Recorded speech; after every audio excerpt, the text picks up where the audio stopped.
எல்லாருக்கும் வணக்கம். இப்போது 2026 இப்போ தாவேகா ஆட்சி நடக்குது தமிழ்நாட்டில். இந்த ஆட்சியில் இப்போ ஒரு 35 நாள் கிட்டத்தட்ட ஆகுது. இந்த 35 நாளில் இந்த ஆட்சியில் எக்கச்சக்கமான பாலியல் வன்கொடுமைகள் நடந்திருக்கு, நிறைய கொலைகள் நடந்திருக்கு, நிறைய பாலியல் கொலைகள் நடந்திருக்கு, நிறைய குற்ற சம்பவங்கள் எக்கச்சக்கமாக நடந்திருக்கு. ஆனாலும் இந்த ஆட்சியை குறித்து ஊடகங்களோ அல்லது பத்திரிகையாளர்கள்னு சொல்லிக்கிறவங்களோ அல்லது நடுநிலையாளர்கள்னு சொல்லிக்கிறவங்களோ பெருசாக யாரும் குறை சொல்கிறத நாம் பார்க்க முடியலை. அதே மாதிரி ஏற்கனவே எம்ஜிஆர் ஆட்சியிலையும் சரி, ஜெயலலிதா ஆட்சியிலையும் சரி, அல்லது எடப்பாடி ஓபிஎஸ் ஆட்சியிலையும் சரி, அப்போவும் சட்டம் ஒழுங்கு சீர்குலைஞ்சிருந்தாலும் நிறைய கொள்ளை இந்த பாலியல் வன்புணர்வு அந்த சம்பவங்கள் நடந்திருந்தாலும் அப்போவும் பெருசாக எதையும் இந்த பத்திரிகைகளோ அல்லது ஊடகங்களோ அல்லது தங்களை நடுநிலையாளர்கள்னு சொல்லிக்கிறவங்களோ பெருசாக குறை சொன்னதை நம்ம பார்க்க முடியாது. பெருசாக பேசப்பட்டதுன்னு சொன்னால் இந்த பொள்ளாச்சி பாலியல் சம்பவம் மட்டும்தான் பெருசாக பேசப்பட்டது. அது வேறு வழி இல்லாமல் எல்லோரும் பேசினாங்க. ஆனாலும் இந்த திமுக ஆட்சியில் மட்டும் இப்போ இல்லை, 1967 அண்ணா ஆட்சியில் இருந்தாலும் சரி, கலைஞர் ஆட்சியில் இருந்தாலும் சரி, இல்லை கடந்த ஆட்சியாக இருந்த மு.க. ஸ்டாலின் அவர்களுடைய ஆட்சியாக இருந்தாலும் சரி, எந்த தவறு நடந்தாலும் இந்த ஊடகங்கள் தங்களை நடுநிலையாளர்கள்னு சொல்லிக்கிற பத்திரிகையாளர்களும் பெருசாக ரொம்ப ரொம்ப ரொம்ப பெருசாக தொடர்ந்து விமர்சனம் பண்ணிக்கிட்டே இருப்பாங்க. இப்போது அதிமுக பீரியடில் ஒரு தப்பு நடந்தால் அதிமுகவை அவங்க எந்த விதத்துலேயும் கேள்வி கேட்க மாட்டாங்க. அதே சந்தர்ப்பத்தில் திமுகவில் இந்த மாதிரி பிரச்சனைகள் இல்லைனாலும் திமுக ஆட்சியில் வேறு ஏதாவது பத்திரிகை துறையிலேயோ அல்லது அரசு துறைகள்லேயோ அல்லது ஆட்சியிலேயோ ஏதாவது குறைகள் இருந்தால் அல்லது ஊழல்கள் இருந்தால் அல்லது தவறுகள் இருந்தால் தொடர்ந்து சுட்டி காட்டிக்கிட்டே இருப்பாங்க. இந்த ஊடக சொகுசு அதே மாதிரி இந்த நடுநிலையாளர்களுடைய அந்த விமர்சனங்கிறது தொடர்ந்து ஏன் திமுக மேலே மட்டும் இருக்குது அப்படின்னு நாம் இந்த காணொலியில் பார்க்கலாம். சரி, எதுக்காக அந்த வெறுப்பு? ஒரு உதாரணத்துக்கு சொல்லப்போனால் எம்ஜிஆர் ஆட்சியில் இருந்தார். எம்ஜிஆர் எப்படிப்பட்ட ஆட்சியை கொடுத்தாரு அப்படின்னு பார்த்தோன்னா, எந்த விதமான பாரபட்சமும் இல்லாமல் பார்த்தா எம்ஜிஆர் ஆட்சி மக்களுக்கு எந்த விதத்துலேயும் பிரயோஜனம் இல்லாத ஒரு ஆட்சி. நல்லா கவனித்து பார்த்தோன்னா எம்ஜிஆருங்கிற ஒரு தனிப்பட்ட மனிதர் அவருடைய வாழ்க்கையில் நிறைய ஏழை மக்களுக்கு உதவி செய்ததாக நிறைய பேர் சொல்கிறத நம்ம பார்க்கலாம். ஆனாலும் அவருடைய ஒட்டுமொத்த ஆட்சியிலையும் அவர் செஞ்ச திட்டம்னு சொல்லப்போனால் சத்துணவு திட்டத்தை மாத்திரம்தான் சொல்லுவாங்க. அதுவே ஏற்கனவே காமராஜர் கொண்டு வந்தது. அதுவும் காமராஜர் கொண்டு வரல, அது நீதி கட்சி ஆட்சியிலேருந்து வந்ததுன்னு அதுக்கு ஒரு முன்கதை இருக்குது.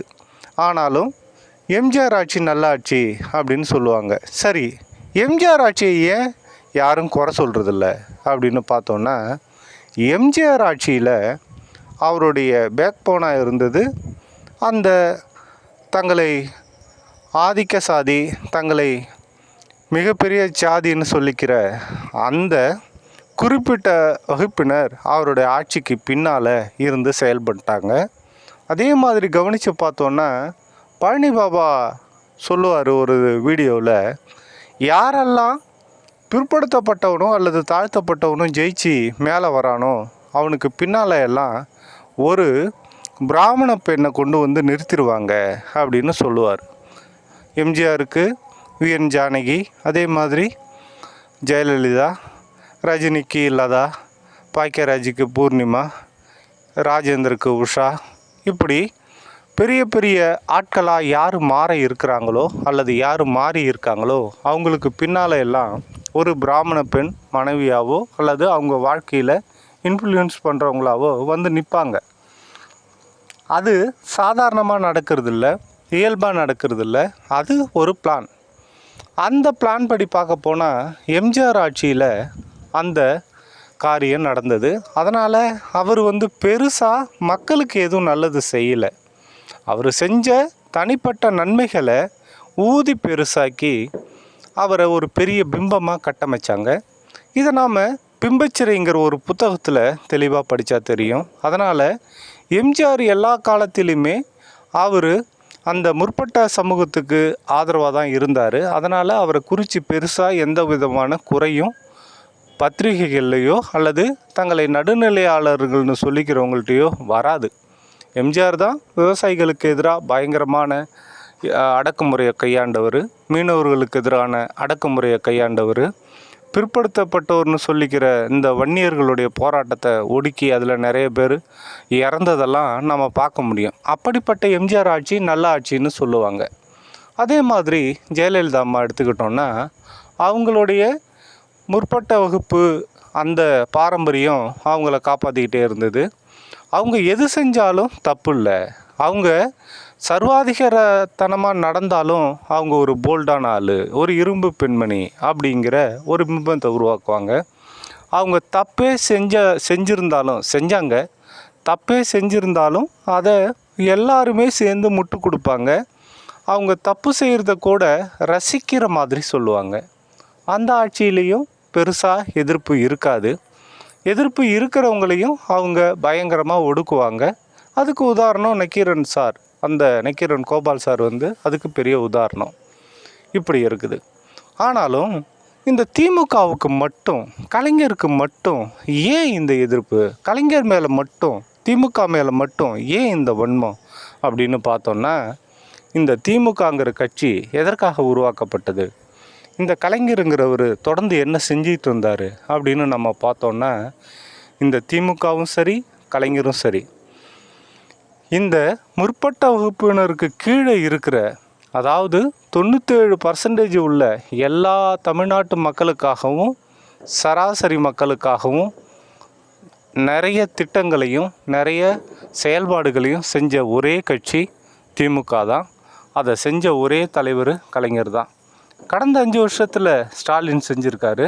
ஆனாலும் இந்த கலைஞருங்கிற ஒரே ஒரு மனுஷன் இந்த 3% அந்த முற்பட்ட வகுப்பினருக்கு எதிரான்னு சொல்கிறத விட இந்த 97% பிற்படுத்தப்பட்ட மற்றும் தாழ்த்தப்பட்ட வகுப்பினருக்கு ஆதரவாக அவர் செஞ்ச அத்தனை காரியங்களும் அந்த முற்பட்ட வகுப்பினருக்கு ஒரு வெறுப்பை, ஒரு வன்மத்தை திமுக மேலேயும் கலைஞர் மேலேயும் அது உருவாக்கிடுச்சு.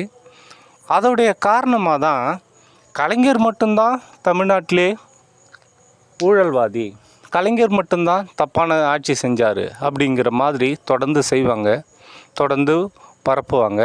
கலைஞர் மேலே ஈஸியாக ஒரு விஷயத்தை, ஒரு விமர்சனத்தை, ஒரு அவதூறை அள்ளி வீசிட்டு போயிட்டே இருப்பாங்க.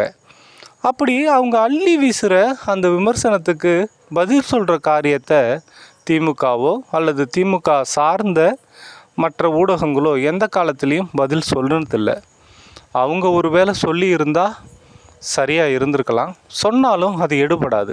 நல்லா கவனித்து பார்த்திங்கன்னா இப்போ நடக்கிறது கூட அந்த முற்பட்ட வகுப்பினருக்கான ஒரு ஆட்சி தான். நல்லா கவனித்து பாருங்கள். இந்த 35 நாளில் இவ்வளவு குற்றச்செயல்கள், இவ்வளவு சட்டம் ஒழுங்கு சீர்கெட்டு போயிருக்கு. ஆனால் இதை குறித்து எந்த ஒரு பத்திரிகையும் பெருசாக பேசுகிறதில்ல, எந்த ஒரு ஊடகமும் இதை வெளிக்கொண்டு வருதில்லை. அதே மாதிரி தங்களை நடுநிலையாளர்னு சொல்லிக்கிற யாரும் ஒரு டிவி டிபேட்லேயோ இல்லை மற்ற விஷயத்துலேயோ இதை பெருசாக பேசுகிறதில்ல. யூடியூப்பில் சில தனிப்பட்ட மனிதர்கள் இது குறித்து அப்பப்போ பேசுகிறது உண்டு. ஆனாலும் இந்த ஊடக சொகுசு திமுகவுக்கு எப்பயுமே இருக்குதில்ல. தான் என்ன தப்பு செய்கிறோம் அப்படிங்கிறத உணராத ஒரு ஆட்சி நடக்கிறப்ப அந்த தப்பை கூட சுட்டி காட்டாமல் அதற்கு சாமரம் வீசுகிற வேலையை தான் இப்போ உள்ள ஊடகங்கள் செய்யுது. ஆனாலும் திமுக ஒரு கோடு போட்டு அந்த கோட்டில் நேராக போயிட்டுருக்கப்ப ஒரு இன்ச்சு மாறி அந்த பக்கம் இந்த பக்கம் போனாலும் அதை குறித்து பெருசாக குய்யோ முய்யோன்னு கத்தி அதை ஒரு பெரிய தப்பாக்கி பெரிய பிரச்சனையாக்கி அதுதான் இந்த உலகத்திலேயே மிகப்பெரிய தப்பு மாதிரி ஊடகவியலாளர்கள்னு சொல்லிக்கிறவங்களும் தங்களை நடுநிலையாளர்கள்னு சொல்லிக்கிறவங்களும் தொடர்ந்து பேசிக்கிட்டு இருக்கத பார்க்க முடியும். ஏன் இவ்வளோ வெறுப்பு அப்படின்னு பார்த்தா ஒரே ஒரு காரணம்தான். அவங்க இந்த 97% மக்களுக்காக திமுகவும் சரி கலைஞரும் சரி தொடர்ந்து செஞ்ச திட்டங்களும் நன்மைகளும் அந்த 3% மக்களுக்கு பொறுக்க முடியாத காரணத்தால் தொடர்ந்து திமுக மேலேயும் கலைஞர் மேலேயும் ஒரு வன்மம் தொடர்ந்து குறி வச்சு அதை அவங்க செயல்படுத்திக்கிட்டே வந்தாங்க. அது கலைஞரை தாண்டி அதுக்கு அடுத்து வந்த எம்கே ஸ்டாலினுக்கும் அது பொருந்துது. அதன்படியும் திமுக பீரியடில் இந்த கடந்த 5 வருஷம் ஆட்சியில் நடந்த சிறு சிறு தவறுகள் பெருசாக்கி பூதாகரமாக்கி அது பெருசாக பேசப்பட்டது. அதனால தான் திமுக மேலே எல்லா காலத்துலேயும் வன்மம் இருந்துக்கிட்டே இருக்கும். நல்லா கவனித்து பார்த்தீங்கன்னா திமுக பேரில் ஒரு பெரிய குறையாக சொல்கிறது, கவுன்சிலர்கள் அந்தந்த ஏரியாவில் பெரிய தப்பு பண்ணுறாங்க அப்படின்னு சொல்லுவாங்க. கவுன்சிலர்கள்னால் திமுக கவுன்சிலர்கள் மாத்திரமாக அதை செய்கிறாங்க, எல்லா கவுன்சிலர்களும் தான் செய்வாங்க. ஆனாலும் திமுக கவுன்சிலர்கள் செய்கிறப்ப அது மிகப்பெரிய தப்பாக போயிடும். அதே மாதிரி திமுகவுடைய கடைசி தொண்டன் எங்கே ஒரு இடத்துல தப்பு செய்கிறப்ப அதுக்கு ஸ்டாலின் போய் மன்னிப்பு கேட்கணுங்கிற அந்த மனநிலையை உருவாக்குவாங்க. ஆனால் மற்ற கட்சிகளில் மற்ற ஆட்சி முறையில் யார் தப்பு செஞ்சாலும் அதுக்கு அவங்க மாத்திரம் பொறுப்பு அப்படிங்கிற மாதிரி ஈஸியாக விலக்கி விட்டுட்டு போவாங்க.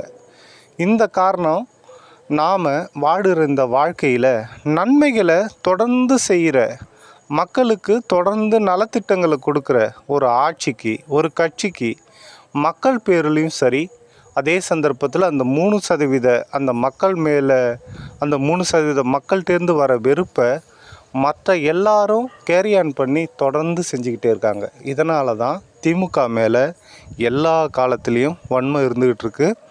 அந்த வன்மத்தை எதிர்கொண்டு அடுத்தடுத்த கட்டத்துக்கு போகிறது தான் திமுக தலைவர்களுடைய வேலையாக இருக்குது.